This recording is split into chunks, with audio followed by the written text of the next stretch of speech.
All right, everybody, welcome back to POP Podcast. Yeah. We are so ready to just dive into this story today. I know, me too.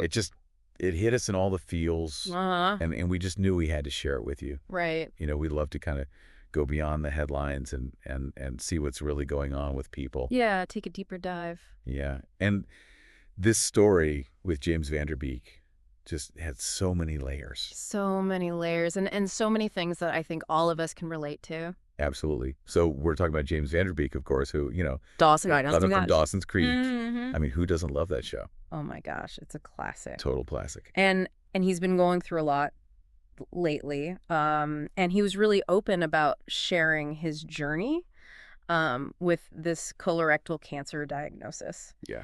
And there was a People article that came out pretty recently, actually. March 14th, 2025. Very recently. Yeah, so this is all very fresh. And, we want to do today is really dive into, what he shared and just see what we can take away from his story. Yes. What resonates with us and how does it maybe make us think about, our own lives and our own challenges. I love that. So back in November 2024, he first shared his diagnosis. Right.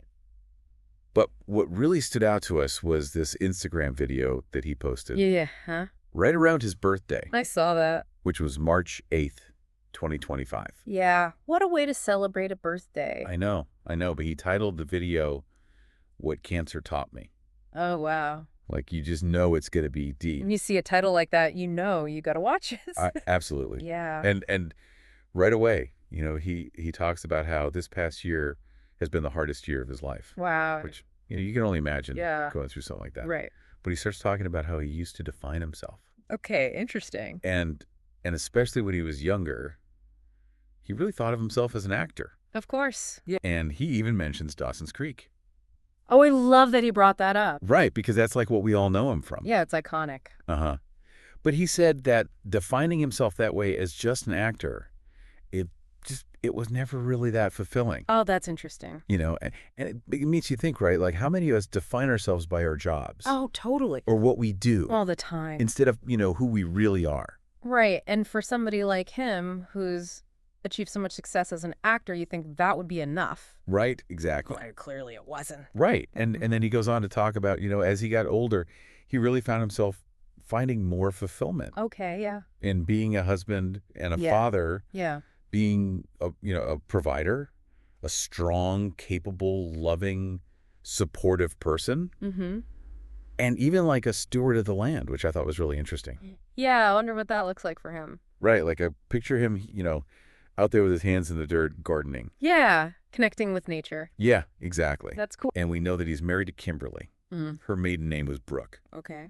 They got married back in August of 2010. Oh. They have 6 kids. He's 6 kids. I know. So Olivia, she's 14, Joshua 13, Annabelle's 11, Amelia is 8. They have their hands full. Gwendolyn is 6, and then little Jeremiah is just 2.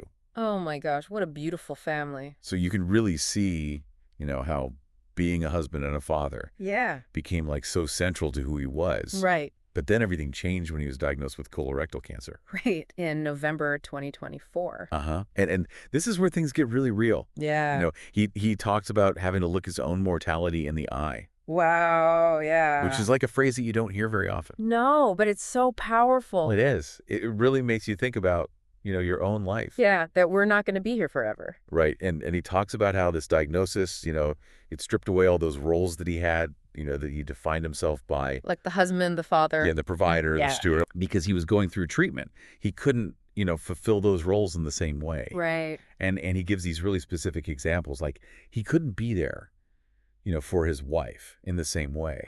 He couldn't pick up his kids, for bedtime stories. Oh, gosh. It couldn't provide financially because he wasn't working. Right. And he even said, he was too weak to even prune his trees. Oh, wow. So he couldn't even be that steward of the land. Right.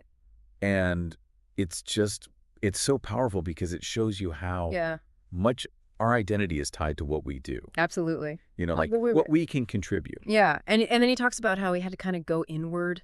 Okay. He started doing a lot of self-discovery and meditation. Yeah. To really figure out, like, okay, who am I now Right. if I can't be all these things? It's like an identity crisis almost. Yeah, like how do I define myself now? Right. And the realization that he comes to is so amazing. Okay, I'm ready for this. He says, and I'm going to quote this directly, "I am worthy of God's love simply because I exist." Wow. And isn't that just so powerful?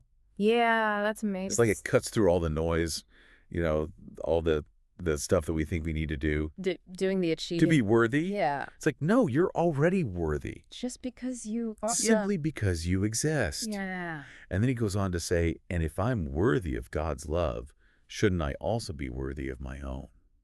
That's huge. Oh, it's so huge because, we're often so much harder on ourselves Oh, yeah, way harder. than we are on anyone else. Yeah, for sure. And it's just this beautiful reminder that we need to give ourselves that same grace. Absolutely. And what I love is that he shares this message with everyone. Yeah. He says, I am worthy of love because you are. Oh, it's beautiful. And it's so simple, but it's so profound. It's so true. He really is. Yeah. And it's important to remember that back when he first announced his diagnosis in November, he told people that he was feeling good Oh, that's good.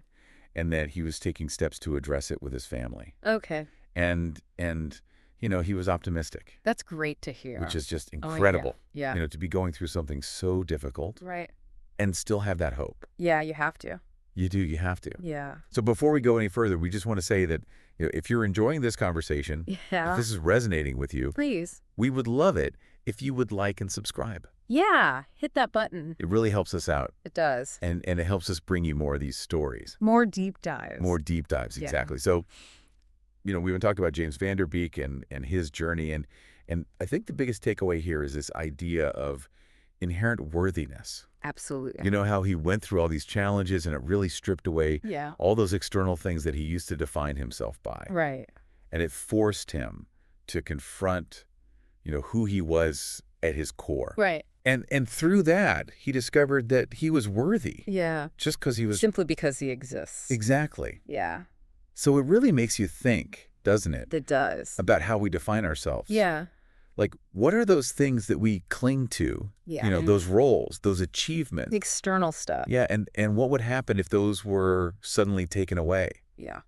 Who would you be then? Right? Who would we be then? Right. How would we define ourselves? Yeah. And how does that idea of inherent worthiness, Yeah. resonate with you? Mm-hmm. It's really something to think about, isn't it? It's a powerful concept. It really is. Yeah. So thank you so much for joining us today Of course. for this deep dive into James Van Der Beek's story. I love these conversations. Me too. Yeah. We really hope that you got something out of it Yeah. and that it gave you some things to think about. Absolutely. And if you did, please do us a favor and like and subscribe. Yeah. We would really appreciate it. And we will see you next time. See you next time for another deep dive. Bye.